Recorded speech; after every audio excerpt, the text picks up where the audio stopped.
Archbishop Socrates Villegas naglabas ng mensahe sa simbahang Katolika sa pagpanaw ni Pope Francis.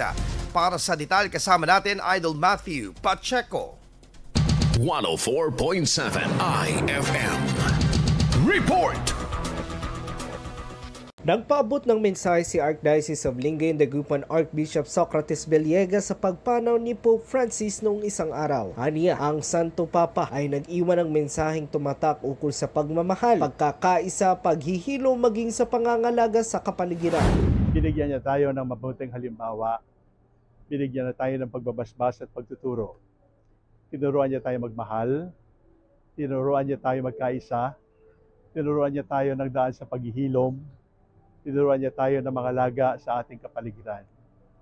Marami siyang itinuro at ang ating buong buhay ay gamitin natin upang ipagpatuloy ang kanyang aral. Panghihikayat ito na sa pangungulila ng bawat Katoliko ay sariwain ng pananampalataya na si Jesucristong nagbigay din ng halimbawa. Bayan ng Diyos, sa ating pangungulila, sariwain ng pananampalataya na si Kristong muling nabuhay ay maghihinga ng kanyang buhay sa ating yumaong Santo Papa.